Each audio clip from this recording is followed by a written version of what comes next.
자, 이제 도시 공간 구조론을 보고요. 그 다음에 바로 정책론으로 넘어가겠습니다. 감정평가론으로 넘어가겠습니다. 이 도시 공간 구조론은 약 100년 전입니다. 요거는 이제 약 200년 전이라 그랬죠. 약 200년 전 유럽인데, 도시 공간 구조론은 약 100년 전 미국입니다. 그러니까 시대가 한 100년 정도 가까이 뒤로 이제 밀리는 거죠. 당연한 얘기가 이제 농경지 지대론 얘기하는 거 하고, 시대가 이제 좀 그만큼 흐르다는 얘기죠. 그래서 도시 공간 구조론에서는 아까 동심원 이론하고요. 그 다음에 선형 이론하고, 그 다음에 다핵심 이론 이렇게. 동심원 이론은 원의 중심이 같다는 얘기죠. 원의 중심이 같은 이런 원들을 그리는 겁니다. 요거하고 똑같아요, 사실은. 그러니까 요게 무슨 이론이었어요? 위치지대였죠. 그러니까 위치지대론에서 고립국 이론에서 이렇게 얘기했거든요. 위치에 따라 수송비가 달라진다고요. 근데 요게 입찰지대에도 영향을 미쳤지만 여기 동심원 이론에도 영향을 미쳤어요. 이거는 이제 미국의 시카고시를 본 거거든요. 100년 전에. 약 100년 전. 자, 그 시카고라는 시를 관찰해서 도시가 어떻게 성장하는지를 본 거예요. 근데 처음서부터 도시가 큰 게 아니잖아요. 처음에는 이렇게 평평한 곳에, 산도 없고 강도 없는 곳에 사람들이 이렇게 모이면 제일 안쪽에는 뭐가 형성이 돼요? 사람들이 모이는 안쪽에 형성되는 게 뭐예요? 상권, 시장 이런 게 형성되죠. 시장이 형성되고 관공서도 있고 학교도 있고 뭐 금융기관도 있고 이런 것들이 여기 이제 형성이 되죠. 이걸 이제 중심 업무지구라 그러죠. 그 주변에는 뭐가 형성이 되는 거예요? 당연히 사람이 사는 곳이 있어요. 사는 곳, 주거지. 그러니까 처음은 이런 거예요. 처음엔 여기가 중심 업무지고 주변이 주거지입니다. 자, 근데 사람들이 더 몰려들게 되면 어떻게 해요? 이미 개발이 된 그 바깥을 개발해야 되지 않겠습니까? 개발이 된 바깥을 개발을 해야 되겠죠. 그러면은 기존의 이 용량은 부족하겠죠. 기존의 이 용량이 부족하니까 어떻게 해? 그렇다고 다른 데다 만들 수는 없잖아요. 사람들이 이렇게 모여 있는데 여기에 있는 이 용량을 이렇게 펼쳐 나갈 수밖에 없잖아요. 이렇게. 그럼 여기에 있는 기존의 주택들이 침입을 당하는 거죠. 기존의 주거지가. 그러면서 여기 있는 것들은 서서히 낡아지기 시작하는 것들이 생기는데도 불구하고 새로 헐고 주택으로 짓기보다는 이제 애매한 거예요. 주변에 이제 주택이 개발이 되어 있으니까. 그러니까 이 부분은 일부는 상업용이 이렇게 침범을 하면서 그러니까 침입과 천이 이런 과정을 거치는 거예요. 그러면서 여기는 주택의 질적 수준은 점점 떨어지게 된 거예요. 관리를 안 하니까. 바깥이 개발되니까. 그러니까 이 부분은 도심의 뒷골목이라고 생각하면 돼요. 도심의 뒷골목이 범죄 발생 빈도가 높죠. 도심의 으슥한 곳들. 그런 곳들은 범죄 발생 빈도도 높고 질병 발생 빈도도 높아요. 그러면서 이게 다른 모습으로 변해가는 천이지대가 돼요. 천이지대 또는 전이지대 또는 점이지대라 그래요. 여기. 자, 그러면 여기가 그런 우범지대고 질병 발생 빈도도 높고 하면은 여기가 주거 환경이 어때요? 별로 좋지 않아지겠죠? 주거 환경이 별로 좋지 않으면 여기에 살던 사람들 중 소득 수준이 높은 사람들은 바깥으로 나가겠죠. 소득 수준이 높은 사람. 그럼 여기는 어떤 지역이 되는 거예요? 소득 수준이 낮은 사람들이 살게 돼요. 저소득 주거지대, 고소득 주거지대 이렇게. 그러면서 도시가 더 성장하게 되면은 도심으로 출퇴근하는 사람들이 통근자 지대가 도시 외곽에 형성이 돼요. 그래서 중심 업무지구 천이지대, 저소득 주거지대, 고소득 주거지대, 통근자지대 이런 식으로 도시가 성장한다는 거예요. 우리 시험에 요 순서를 물은 적도 있어요. 2번이나 이 순서를 물었어요. 근데 순서가 별로 어렵지 않죠. 그러니까 처음에 커지기 전부터 생각하면 되는 거예요. 커지기 전부터 생각하면 제일 먼저 중심 업무지구가 있고, 그 커지면서 그 다음은 다른 모습으로 바뀌어가는 전이지대가 되고, 주거 환경이 별로 안 좋으니까 그 바깥에는 저소득 주거지대, 고소득 주거지대, 동지대 이렇게 됐죠? 자, 이게 이 이론은, 동심원 이론은 어떤 관점에서 봤는가 하면은 도시가 성장한다 이런 관점에서 봤어요. 그래서 도시 성장 구조론 이렇게도 표현하는데, 자, 도시가 성장한다. 성장이란 말은 생물한테 쓰는 말 아니에요. 성장이라는 말은 생물한테 쓰잖아요. 근데 도시라는 거는 생물이에요, 무생물이에요? 무생물이잖아요. 무생물에다가 생물인 것처럼 이렇게 표현하는 경우, 어떻게 표현하는가 하면은 생태학적 관점에서 살펴봤다 그래요. 생태학적 관점. 이해되세요? 네, 생태학적 관점. 우리 개론에는 생태도 나오고 동태도 나와요. 동태도 나와요. 동태는 동자가 움직일 동자예요. 동태적 분석이에요. 동태적 분석. 요거는 시간의 흐름을 반영할 때 동태적 분석이라고 그래요. 그래서 앞에 지나가는 경기 변동의 거미집 모형 있죠? 기억나세요? 거미집 모형이 전년도의 가격이 어떠했으니까 다음 연도에 생산량을 어떻게 하고, 그 다음 연도에 어떻게 하고, 이게 시간의 흐름이 있죠? 시간의 흐름. 이렇게 시간의 흐름을 반영하는 것을 동태적 분석이라고 그래요. 시간의 흐름을 고려할 때. 여기는 생태예요. 생태, 동태. 생태학적 관점에서 표현하는 게 여기 말고도 또 나와요.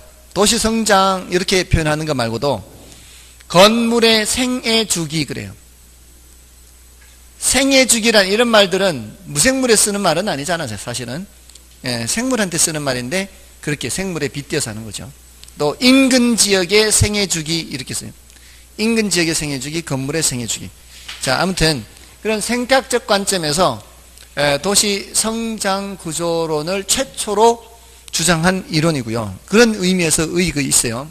근데 이제 비판을 받는 것은 시카고라는 시만을 대상으로 했기 때문에 일반성이 결여되어 있어요.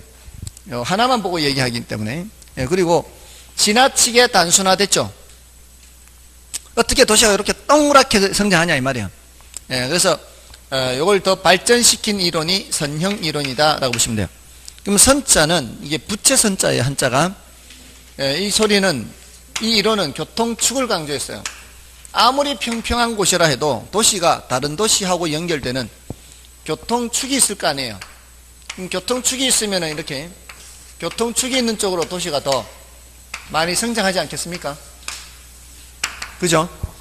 자, 이렇게 교통축이 있는 쪽으로 성장을 하게 되면은 원형이 아니라 원이 변형이 되는 거죠. 그래서 무슨 꼴로?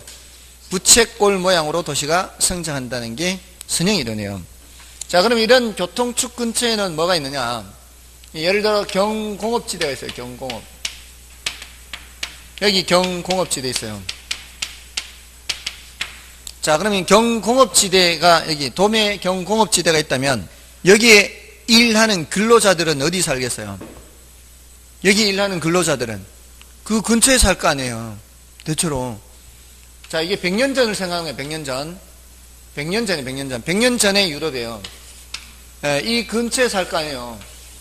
그러면은 이 소득 수준이 이 사람들이 높겠어요, 낮겠어요? 소득 수준이 낮습니다. 지금 현재 우리나라의 현대자동차 근로자나 이런 수준의 근로자가 아니에요. 100년 전의 근로자들은 겨우 밥만 먹고 사는 정도밖에 안 돼요. 100년 전쯤의 근로자라고 하면은 거의 이제 겨우 이제 밥 먹고 겨우 남는 시간, 하루 열 몇 시간씩 일하고 이런 정도입니다. 그러니까 지금 현대 우리가 알고 있는 근로삼권, 이게 인정된 게 그렇게 역사가 깊지 않습니다. 그게 이제 인정된 것은 1800년대 후반에 그 사회주의 혁명, 그 바람이 휘몰아쳤을 때, 막 공산화가 되고 막 이런 바람이 불어오니까 그걸 받아들여서 어느 정도 받아들여서 개선이 된 거지. 그 전만 해도요, 사실 이 근로자들은 이제 그렇게 처우가 좋은 상황이 아니었어요. 우리나라도 마찬가지죠. 우리나라도 그 초창기에 60년대에 이게 경제 개발되면서 근로자들의 처우가 그렇게 좋지 않았죠. 그 전태일 열사 그 분신했던 70년인가 71년인가 그때 왜 그렇게 자신의 몸을 불태우면서 그랬겠어요. 그게 근로자들이 이제 겨우 밥만 먹고 하루 열 몇 시간씩 일하고 이러니까 그런 저걸 했잖아요. 그러면서 이제 우리나라도 이제 근로자들에 대해서 노동자들에 대해서 좀 배려를 하고 그러는 거죠. 그러니까 우리나라는 사실은 이 전략적으로 이 사람들이 좀 알 필요가 있어요. 이 사람들이 이걸 모르니까 그런 이제 아무런 어떤 비판적인 생각을 하지 않을 수가 있는데 저같이 이렇게 경제학을 공부하고 우리나라 경제 발전의 그 어떤 역사적 이 경제 성장의 구조를 저는 이 대학교 때 다 배우고 했단 말이에요. 근데 우리나라는 불균형 성장 전략이었어요. 불균형 성장 전략 자체가 우리나라는 이제 헤로드 도마 모형이라고 있어요. 경제 성장론에. 그게 어떤 건가 하면은 이런 겁니다. 이륙을 하기 위해서는 어떤 경제 성장에서 테이크오프라 그러죠. 비행기가 이륙을 하기 위해서는 어떤 이 시동을 걸어야 되는데 그 시동을 걸 때 불균형으로 발전시키는 거예요. 그게 뭔가 하면 우리나라는 지하 자원도 없어요. 갖고 있는 자원이 없는 상태이기 때문에 이 외국에 수출을 해서 먹고 살아야 되는 제품을 만들어서 수출하는 거예요. 지하 자원을 만들어 파는 게 아니라 상품을 만들어 팔아야 되는데 우리가 기술이 부족하기 때문에 상품의 질적 수준은 높지 않단 말이에요. 질적 수준이 높지 않은 상황에서는 가격 경쟁력밖에 없는 거예요. 가격을 낮춰서 하는 수밖에 없어요. 그러면 근로자들한테 비싼 임금을 줘가지고는 이걸 맞출 수가 없어요. 그럼 근로자들한테는 저임금 정책을 쓸 수밖에 없어요. 자, 근데 그 근로자들이 저임금이라도 받아서 먹고 살려면 어떻게 해야 돼요? 곡물 가격이 싸야 돼요. 쌀 가격이 낮아야 돼요. 쌀 가격이 낮아야 적게 벌더라도 먹고 살 수가 있죠. 그럼 어떻게 해야 돼요? 농민도 죽여야죠. 농민도 죽여야 돼요. 왜냐하면 저고가 정책을 써야 되니까. 그러니까 농촌도 죽여야 돼요. 그게 이중적으로 경제 발전에는 도움이 돼요. 왜냐하면 농촌을 죽여야 농촌은 먹고 살 게 없으니까 계속 농민들이 도시로 와서 근로자가 돼요. 노동자가 돼요. 이 전략이에요, 전략. 굉장히 정말 어떻게 보면은 막 그 비참한 전략이죠. 어떤 사악한 전략일 수도 있고요. 그 과정을 통해서 농촌으로부터 계속 몸뚱아리만 갖고 오는 거예요, 사람들이. 그래서 도시로 계속 노동자들이 공급되는 거예요. 그러면서 그 노동자들은 겨우 밥만 먹고 사는 정도의 임금을 받는 거죠. 계속 고가 정책은 싸게 하고요. 전략이라니까 이게. 그러면서 일단 테이크오프를 한 거예요. 이제 경제 성장률을 이제 높인 거죠. 자, 그러면서 누가 컸어요? 대기업이 큰 거예요. 우리나라 대기업은 그렇게 컸다고요. 정책적으로 이 대기업을 키워주는 정책을 써왔다고 지금까지. 그러니까 우리나라 대기업은 그동안에 받았던 거를 내놔야 돼요. 사실은 대기업들은 이제는 그 혜택을 내놔야 되는 상황이에요. 근데 우리나라 기업들이 그렇게 하냐고요. 그렇게 하지 않고 있잖아요. 그러니까 사람들이 이 우리나라의 경제 성장의 역사를 모르는 거예요. 그냥 성장했다라는 사실만 기억할 뿐이고 그 이면에 어떤 과정을 거치면서 성장했다는 사실을 사람들이 모르는 거죠. 그러니까 아무 생각이 없는 거죠. 아무 생각이 없어요. 그 과정에서 83 조치라고 옛날 유명한 조치가 있어요. 그때 뭔 조치가 있었나 하면 이제 국제 유가가 엄청 올라간 적이 있어요. 70년대에 2번이나 있었어요. 오페크 산유국들이 이제 생산량을 줄이면서 이렇게 국제 유가가 올라갔을 때 막 기업들이 도산하고 막 그랬단 말이에요. 국제 유가가 올라가니까. 그러니까 83 조치라는 걸 해서 그 당시에 70년대는 개가 많았거든요. 개. 먹는 개 말고, 아니, 먹는 개가 아니고 이 개 무슨 개 있잖아요.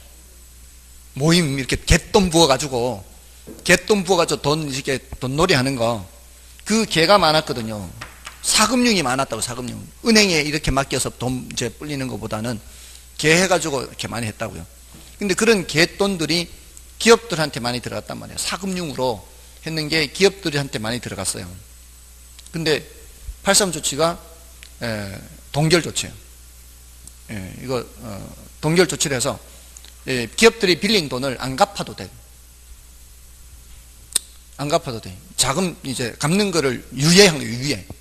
유예를 한 거는 우선 힘드니까 기업이 이걸 갚아버리라고 강제로 이렇게 해버리면 이제 도산하는 기업이 많으니까 이렇게 유예를 시켜준 거죠. 근데 거기에 악덕 기업들은 그거를 기회로 고의적으로 안 갚아버리거나 뭐 갚아도 여유 있을 그런 기업도 안 갚아버린 거죠. 자, 그러면 거기에 돈 넣은 개 부은 사람들 어떻게 했어요? 하루아침에 이제 돈 다 날리는 거죠. 자살하는 사람 속출하고요. 그랬었어요. 그 당시에. 그런 사회적인 그 역사를 모르죠, 사람들은. 그 당시에 그 자기 뼈 빠지게 벌어서 갯돈 벗고 했던 사람들 그 돈 못 받게 되니까 자살하고 막 이런 사람들 속출했어요. 그런 희생을 딛고 일어선 게 이 기업들이라고요. 거기에다가 최근에는 언제요? IMF 때.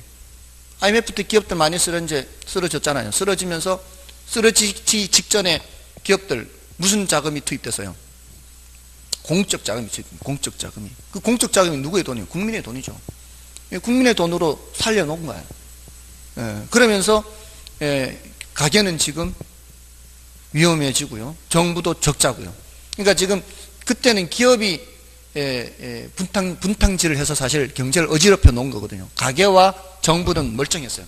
근데 그 기업이 분탕질을 해서 정부와 가게가 힘들어서 이렇게 해놓으면서 정부도 적자, 지금 가게도 적자, 이렇게 되면서 기업들이 쉽게 고용 해고를 할 수 있게, 그리고 정규직을 잘 안 뽑게 법을 바꿔놨잖아요. 그러니까 사람들은 정규직이 별로 없어요, 이제. 정규직 별로 없잖아요. 옛날에는 그 국민은행 가면은 다 국민은행 앞에 앉은 직원들이 다 정규직이잖아요. 근데 이제는 정규직 아니에요. 은행 직원들이.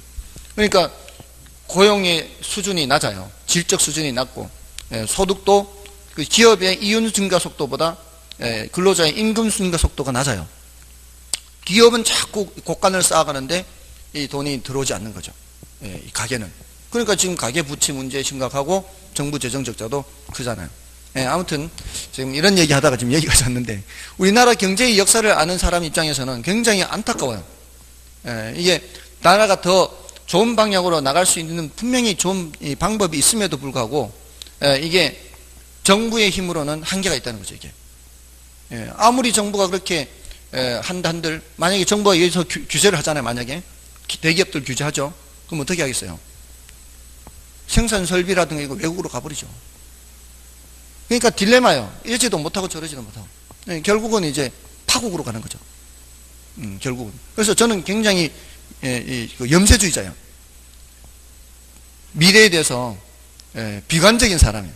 아마 미래는 결국 파국으로 갔다가 다시 제로 베이스에서 다시 또 재건하고 이런 식으로. 그래서 좀 희망적이지 않다는 거죠.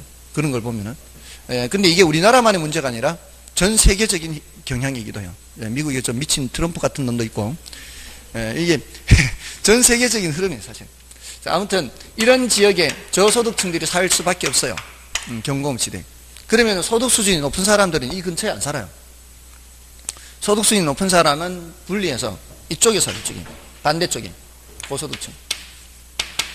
그러면 중급자 지대는 그 사이에 이렇게 이 고소득하고 이 저소득층 사이에 이런 식으로 도시가 형성된다는 거예요. 이게 이제 선형 이론인데, 여기서 이제 두 가지를 좀 기억하시면 돼요. 하나는 뭐를 강조해서 일단은 교통축을 강조해서 원이 변형돼서 부채꼴 모양으로 성장한다는 거고, 그 다음에 이 사람은 이제 주택 지불 능력에 따라 이제 위치가 달라진다는 거예요. 주택 지불 능력. 주택 지불 능력에 따라 달라지는데, 그 중에서도 고소득층을 너무 강조했어요. 그런 이제 비판을 받습니다.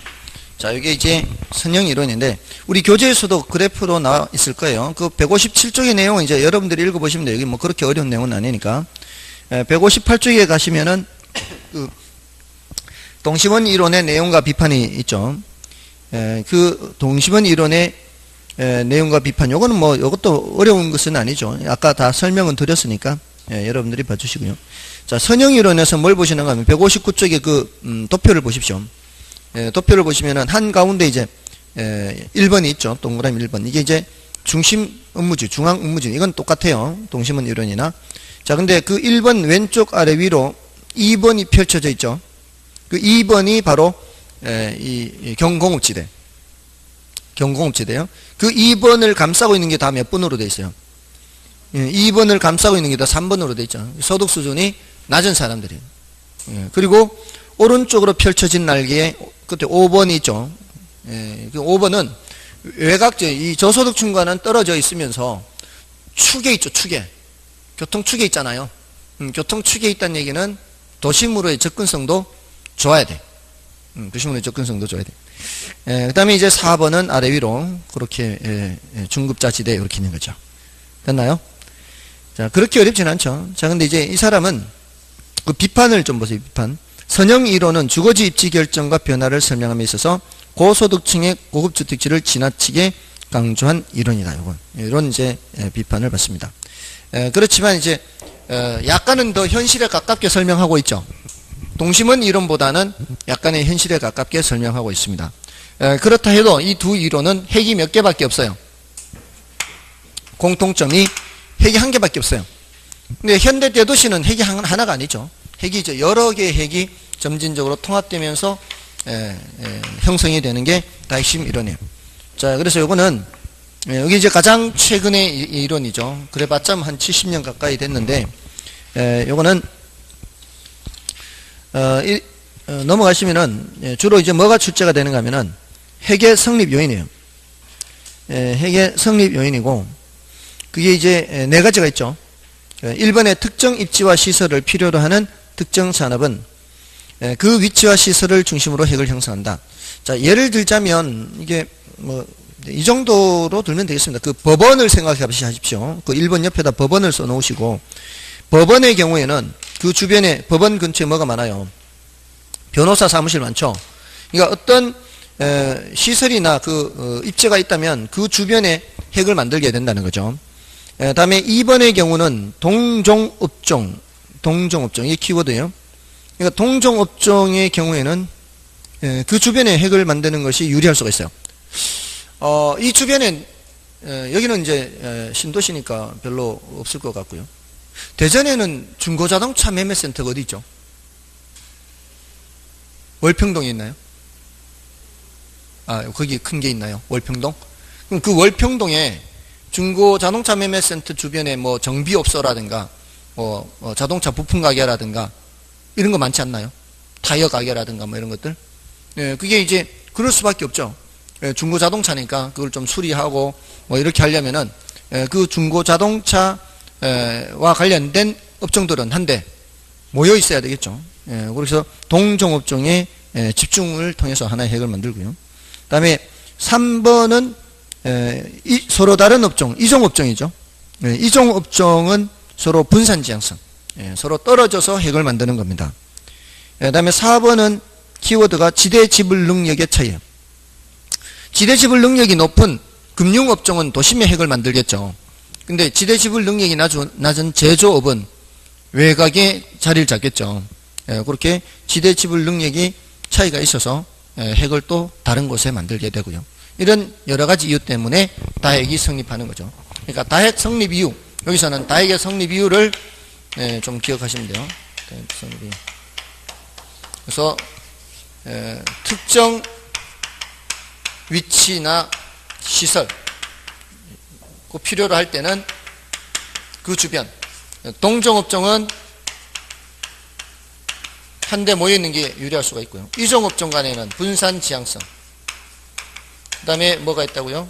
지대 지불 능력의 차이. 이렇게. 그러니까 가능한 한 공부를 할 때는 그 문장 전체를 기억하는 게 아니라 문장 속에 있는 가장 키워드, 핵심어 위주로 기억하는 게 효과적이죠. 그래서 평가를 보시면 동심원 이론이나 선형 이론과 다핵심 이론은 서로 배타적인 것이 아니고요. 도시성장 구조 설명에 있어서 서로 연관되어 있으며 동심원 이론을 수정한 것으로 보고 있다. 그 현대 도시의 토지 이용과 내부존 다핵적 면을 보이고 있으므로 현대 대도시 도시 공간 구조를 설명하기가 용이하다. 이렇게. 자, 됐죠? 자, 이렇게 해서 도시 공간 구조론까지 봤습니다. 지금 살펴본 게 오늘 새로 나간 게 지대론하고요. 도시 공간 구조론 했어요. 지대론에서는 지대가 토지 사용 대가고요. 그 지대론은 농경지 지대론을 먼저 해서 농경지 지대론에서는 차액지대, 위치지대, 절대지대 했죠. 차액지대는 뭐를 강조했어요? 비옥도 차이를 강조했죠. 비옥도 차이에 따라 지대가 발생한다. 자, 그러면서 비옥한 토지는 유한하고 수학 체감의 법칙이 성립한다. 이렇게 했죠. 그래서 이 비옥도 차이에 의해서 지대가 되는데 최열등지 한계지에는 지대가 있다 없다? 지대가 없다. 그 다음에 위치지대는 위치에 따라 수송비가 달라진다. 도심으로 올수록 수송비가 절약이 되고 수송비가 절약이 되는 만큼 도심으로 올수록 지대는 커진다. 외곽으로 갈수록 지대는 작아진다. 그럼 저 먼 외곽 한계지에서는 지대가 있다 없다? 지대가 없다. 그래서 이 고전학파는 지대를 계산할 때 잉여로 해서 불로소득으로 봐서 계산을 하되 빼고 남는 것이 없는 그런 땅이 있을 수가 있다 그랬죠. 근데 현실적으로 최열등지 한계지에 지대가 발생하는 현상을 설명을 못하는 거죠. 근데 절대지대는 최열등지나 한계지에도 지대가 발생하더라. 그것은 토지 소유 자체로부터 지대가 발생하기 때문에 현실적으로는 그런 땅에도 지대가 존재한다라고 했고요. 그다음에 입찰지대는 이 입찰을 붙인다 그랬죠. 경매 붙이는 거요. 그랬을 때 도시지대에 이제 적용을 한 거죠. 위치지대의 영향을 받아서. 그래서 도시지대니까 주상공을 얘기하는데 가장 높게 낙찰받은 사람이 이제 그 위치의 토지를 이용하게 돼서 그 토지 이용 유형이 결정되는 거죠. 그래서 제일 안쪽은 상업용이 이제 자리를 잡고요. 그 다음에 주거용, 공원용 자리 잡는데 그 써내는 지대는 일단 입찰지대로 써낸다라고 가정을 한다면 입찰지대라고 하는 것은 최대 지불 용역이다. 그거보다 더 높게 써낼 수는 없다는 거죠. 그거는 초과 이윤이 0이 되는 수준의 지대다. 정상 이윤은 있다 없다? 정상 이윤은 있다. 그런 지대가 입찰지대다. 이렇게. 그 다음에 도시공간 구조론에서는 동선다. 동심원 이론, 선형 이론, 달성 이론. 동심원 이론은 원의 중심이 같은 거니 이제 요것도 마찬가지 위치지대에 영향 받았죠. 그래서 도시가 침입과 경쟁의 과정에서 침입 경쟁천이 그러니까 이 원래는 중심 업무지구에서 주변에 주거지 요거밖에 없었지만 도시가 또 확장이 되면서 주거지가 천의지대로 바뀌면서 그 주변 지역이 개발되고 또 그 천의지대는 이 범죄 발생 빈도나 질병 발생 빈도가 높아서 주거 환경이 안 좋기 때문에 그 주변에 고소득층들은 다 바깥으로 빠져나가서 저소득층, 고소득층, 통자 이런 식으로 형성이 된다는 거죠. 그래서 생태학적 관점에서 그렇게 설명을 했고요. 이거는 이제 지나치게 단순화됐다는 비판도 받고 또 시카고라는 시만 대상으로 했기 때문에 일반성이 결여돼 있어서 이걸 또 발전시킨 이론이 선형이다. 선형 이론은 교통축을 강조하고요. 그리고 주택 지불 능력을 강조해서 특히나 고소득층의 고소득층의 고급주택지를 지나치게 강조한 비판을 받는다. 그 다음에 다핵심 이론에서는 여러 개의 핵이 점진적으로 통합되면서 도시가 형성된다. 여러 개의 핵이 성립되는 이유는 특정 위치나 시설이 필요할 경우하고 동종업종의 경우 한데 모이는 거, 이종업종은 분산지향성, 그 다음에 지대 지불 능력의 차이에 따라 중심에 입지하는 것도 있고 외곽에 입지하는 것도 있고. 됐죠? 자, 이렇고요. 자, 이제 감정평가론 들어가겠습니다. 자, 감정평가론은 자, 428쪽이에요. 428쪽에 감정평가의 개념 및 분류에서 이제 감정평가의 개념 정도는 그 괄호 1번 정도 체크하시면 돼요. 괄호 1번. 428쪽에. 그래서 감정평가란 하고 있죠. 거기에 이제 세 군데 밑줄 그시면 돼요. 토지 등 하고요. 토지 등. 그 다음에 경제적 가치 하고요. 가액으로 표시. 토지 등의 경제적 가치를 판정하여 가액으로 표시하는 것. 이게 이제 바로 감정평가입니다. 감평은 한 6문제에서 7문제 정도 출제가 돼요. 그 다음에 이제 감정평가의 기초에 해당하는 파트가 이제 한 2문제 정도 출제가 되고요. 그 다음에 감정평가 3방식 하는 게 있어요. 요것이 한 3문제에서 4문제. 최근에 이쪽이 조금 더 많이 출제가 됐어요. 예, 근데 이쪽도 이제는 좀 출제가 되지 않을까 싶기는 해요. 이제 워낙 이쪽이 덜 출제해서. 그다음에 이제 부동산 가격 공시제도. 여기에 이제 한 문제 정도 출제가 됩니다. 그 중에 이제 오늘 여기 감정평가의 기초에 해당하는 부분 하고요. 다음 주에 3방식과 부동산 가격 공시제도 이걸 좀 하면 되겠습니다. 일단 지금 감정평가의 의의는 그냥 그런 정도만 하면 돼요. 토지 등의 뭐를 판정해서 경제적 가치를 판정해서 그 결과를 뭐로 표시한다? 가액으로 표시한다. 자, 요 가치를 가액으로 표시한다. 이렇게 가액으로. 그 다음에 이제 분류예요. 감정평가의 분류. 자, 여기서부터입니다. 사실 이거는 뭐 별로 질문하지 않고요. 분류에서부터 이제 질문하는 거예요. 자, 거기서 다른 거는 뭐 별로 어렵지 않은데 그 공적 평가와 공인 평가 요것이 조금 이제 체크를 할 거고요. 오른쪽 페이지로 가시면 필수 평가, 임의 평가는 이거는 단어가 쉽죠. 필수는 반드시 해야 되는 거. 임의는 해도 되고 안 해도 되는 거. 공익 평가, 사익 평가 이거는 평가의 목적이 공익 목적에 사용되느냐, 사익 목적에 사용되느냐. 자, 이런 거 어렵지 않잖아요. 법정 평가만 또 따로 조금만 하면 될까요? 법정 평가가 뭔가 하면은 그 단어에서 알 수가 있어요. 법률에 규정해 놓고 하죠. 법률에 규정해 놓고. 그게 뭐예요? 법정 평가예요. 법률에 규정해 놓고. 법정. 자, 그럼 이제 공적 평가와 공인 평가만 좀 구별하시면 돼요. 결국은. 자, 이 공적 평가는 요 사이에다가 기관을 집어넣어서 해석하세요. 기관. 공적 기관. 공적 기관. 그러니까 공적 기관이 평가한다 이렇게 해석하세요. 그럼 이제 공적 기관이 평가한다는 게 결국 공적 기관에 소속된 누가 한다는 얘기요? 공무원이 한다는 얘기요. 공무원. 그렇게 기억하시라고요. 공적 기관에 소속된 사람 공무원이 하는 거예요. 아시겠죠? 이거는 공무원이 하는 거고 이거는 밑에 거는 공무원이 안 해요. 국가나 공공단체로부터 자격을 부여받은 개인이 하는 거죠. 사인이 하는 거, 사인. 사사로울 사자요. 그러니까 공무원이 하느냐, 사인이 하느냐, 이 차이예요. 그래서 공적 평가, 공인 평가 이렇게. 우리나라는 어떤 제도예요? 우리나라는 이제 공인 평가죠. 공인 감정 평가사 제도가 있잖아요. 공무원이 하는 게 아니다 이 말이죠. 자, 됐고요. 그다음에 이제 업무 기술상의 분류나 넘어가시면은 감정 평가 규칙상의 분류가 더 중요해요. 그걸 이제 굳이 업무 기술상의 분류 이렇게 기억할 필요는 없어요. 그냥 이게 현, 조, 기, 소 이거 구별할 수 있으면 돼요. 현은 현황 평가예요. 조는 조건부 평가예요. 기는 기한부 평가. 소는 소구 평가. 자, 여기서는 이렇게 둘둘씩 짝을 지어서 요 놈이 원칙이에요. 요거는 예외예요. 요건 둘 다 예외. 현황 평가가 뭘까요? 이 단어에서 알 수 있는 뜻이 현황. 현재 상태는 현재 상태대로. 현재 상태대로 평가하는 게 원칙입니다. 자, 예를 들어서 건부지 평가 볼까요? 건부지 평가. 건부지가 뭐예요?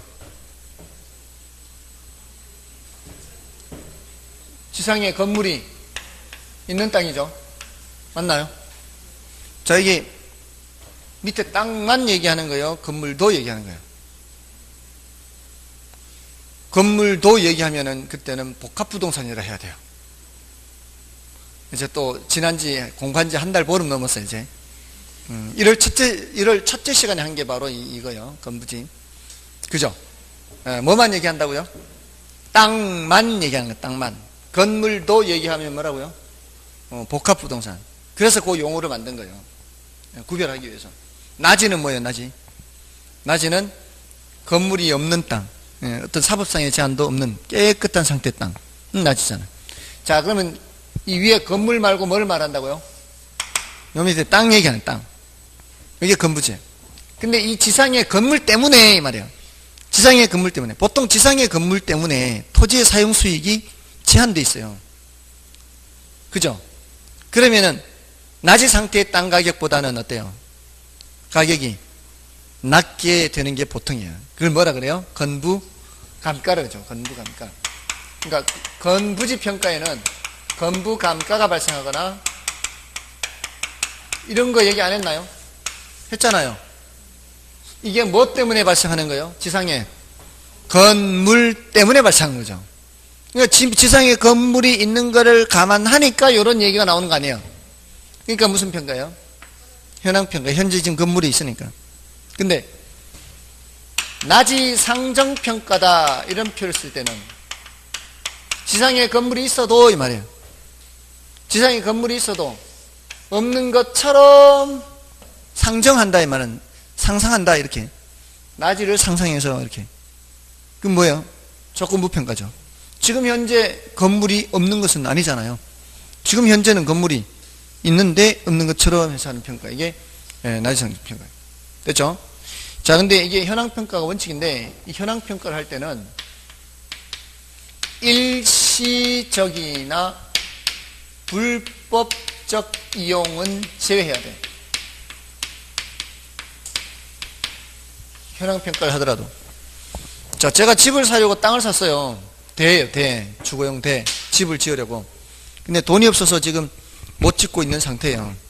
그래서 돈 모을 때까지만 배추를 심어놨어요. 배추.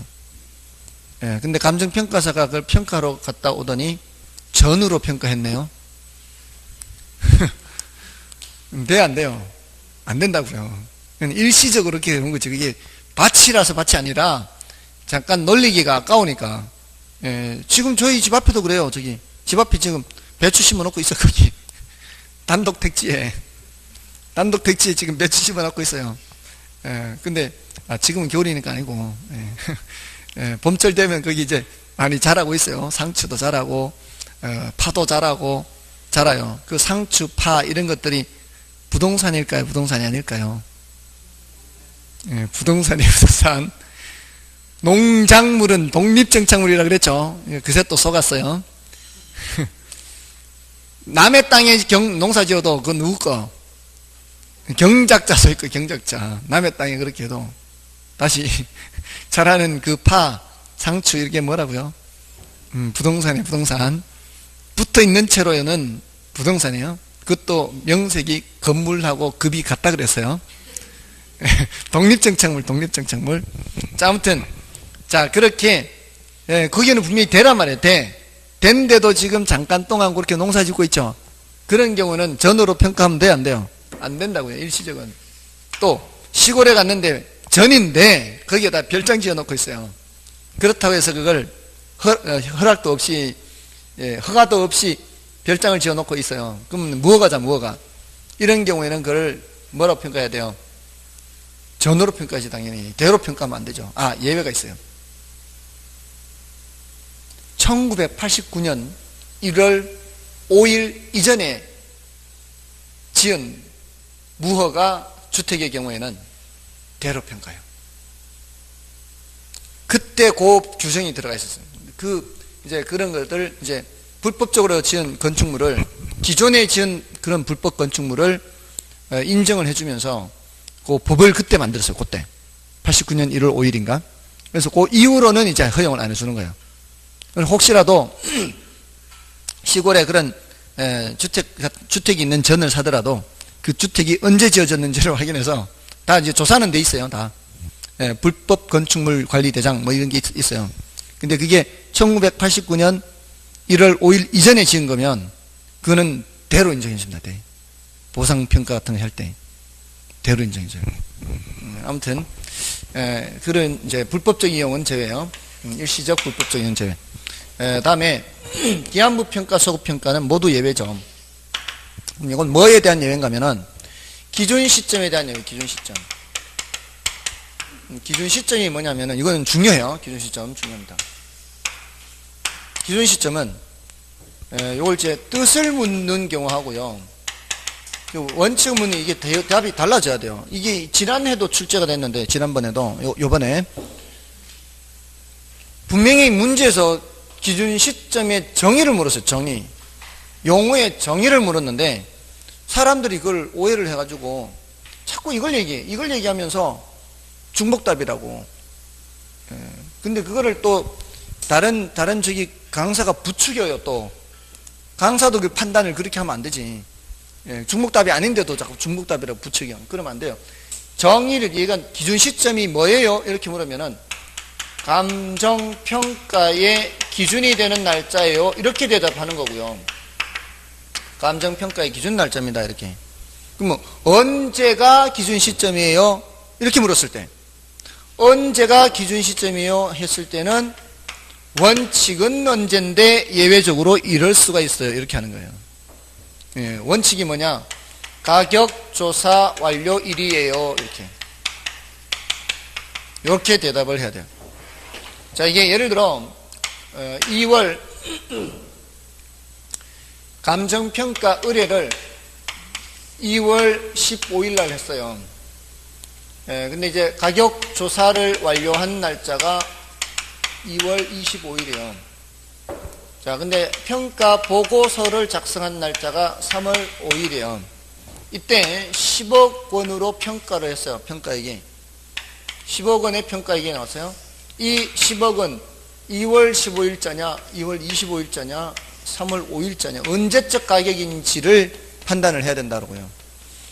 자, 왜 이게 2월 25일자 가격인가 하면, 요 사이에 2월 28일 날 개발 계획이 발표됐어요. 개발 계획이 발표됐어요. 2월 28일 날. 그러면은 3월 5일이 됐는 시점에는 이미 10억보다도 더 올라갈 수 있겠죠. 지난번에 제주도 서귀포 비행장 새로 건설한다는 뉴스가 떴거든요. 그러고 나서 이틀 만인가 거의 더블 올랐어요. 이틀 만에 거의 더블. 그건 뭘 뜻하는 거예요? 이 발표된 정보가 있느냐 없느냐에 따라 가격 차이가 크게 날 수 있죠. 근데 지금 조사가 완료됐단 말이에요. 2월 25일 날. 그럼 이 사람이 갖고 있는 정보에는 이게 있어요, 없어요? 이게 없단 말이에요. 그럼 이게 언제적 가격이라고 해야 돼, 이게? 2월 25일 날 가격이라고 해야지. 3월 5일이라든가 2월 15일. 이게 아니라 이 말이에요. 아시겠죠? 기준 시점의 원칙은 언제라고요? 원칙은 가격 조사 완료일이에요. 됐나요? 근데 요거는 기한부 평가는 미래 일정 시점이 기준 시점이에요. 지금 의뢰를 하면서 10월 1일 가격 구해주세요. 이렇게 10월 1일 미래 기준. 그럼 가격 조사 완료되는 건 이제 며칠 후면은 며칠 동안 조사하면 조사는 완료될 거 아니에요. 근데 언제적 가격 구해야 돼요? 미래 가격 구해야 돼. 그거 이제 예외적이죠. 조사가 완료되는 거는 설령 2월 25일 날 조사 완료가 돼도 언제적 가격 구해야 되니까 10월 1일자 가격 구해야 되니까. 그 다음에 소급평가는 과거 일정 시점이 기준 시점이에요. 작년 12월 1일자 가격 구해주세요. 이렇게. 자, 이거 조사 완료는 2월 25일 날 되는데 언제적 가격 구해야 돼요? 작년 12월 1일자 가격 구해야 돼요. 소급평수. 이런 것들은 예외적으로만 인정되는 거죠. 예외적으로. 그것도 가격 조사가 가능해야만 돼요. 가격 조사가 가능한 경우. 소급, 기한부 평가는 거의 뭐 없다고 잘 봐야 되고요. 소급 평가는 그래도 간혹 있을 수 있어요. 왜냐하면 이건 소송 때문에, 소송. 특히 뭐와 관련된 소송이냐면은 상속. 상속은 언제 발생해요? 사망시 발생하죠. 사망시. 근데 작년 12월 1일 날 사망한 거예요. 그러면서 그 날짜로 다 상속 재산 다 나눴어요. 근데 누가 새로 나타났어요. 나도 자식이다. 친자 확인해서 다 확인됐어요. 그럼 어떻게? 새로 나눠야지. 언제적 기준으로? 작년 12월 1일자로. 그때 당시 부동산 평가를 다시 해야 돼. 다시 계산해야 돼. 다시 계산. 그럴 때는 이제 소급평가가 있을 수 있어요. 상속은 피 따라가는 거죠. 피 따라가는 것이기 때문에 남자가 아들을 데리고 여자가 딸을 데리고 재혼을 했어요. 각각 15억이라는 돈을 갖고 결혼을 했어요. 재혼을 각각 15억씩. 자, 근데 아들이 남편이 먼저 사망을 했어요. 갖고 있던 15억을 어떻게 나누어요? 아들하고 배우자하고 이렇게 나눠요. 이쪽은 나하고 피가 안 섞여 있어요. 그 배우자가 데리고 온 딸은. 그러니까 배우자한테는 1.5예요. 자식한테는 1이에요. 그럼 합치면 2.5가 되죠. 1.5배 1을 한 2.5. 정수로 바꾸기 위해서 이걸 2배로 보내요. 그럼 2.5는 5가 되죠. 5등분 한다 이 말이에요. 15억을 5등분 하면은 3억 5개죠. 그 중에 2개는 아들을 주고요. 3개는 배우자를 주는 거죠. 그러면 1.5배가 되는 거죠. 6억과 9억 되니까. 그런 식으로 나눠요. 배수로 해서 나눠요. 그러면 간단해요. 그러면 이제 배우자한테 9억이 가고 아들한테 6억이 가는 거예요. 그럼 배우자 재산이 24억이 됐죠. 자, 그 이후에 그 배우자가 사망을 했어요. 그럼 그 24억은 딸한테 다 가는 거죠. 맞잖아요. 이쪽하고는 피가 안 섞여 있으니까. 자, 이제 배우자가 먼저 사망했어요. 이쪽 부인이. 그러면 그 재산이 9억이 남편한테 가고 6억이 딸한테 가고요. 그 나중에 남편이 사망하게 되면은 아들한테 24억이 가는 거죠. 누가 먼저 죽느냐에 따라 확 달리죠. 그러니까 어쨌든지 끝까지 살아남아야 돼요. 이게 문제가 되는 것은 사고가 나서 누가 먼저 죽었는지 확인하기가 어려울 때. 그러니까 끝까지 내가 늦게까지 살아남았다는 걸 표시를 해놓고 죽어야죠. 내가 늦게까지 살아남았다면 표시를 해놓고 죽어야 돼. 뭐 그런 식으로 되는 거예요. 이게 누가 먼저 죽었는지 확인이 안 될 때. 그러니까 재혼 안 하면 되는 거죠. 그리고 혼인신고를 안 하면 되는 거죠. 법적으로 혼인신고를 안 하면 되는 거죠. 그러면 그런 문제가 안 생겨요. 아무 관계 없어요. 아무튼 그렇습니다. 소송과 관련해서 소급평가가 좀 필요합니다.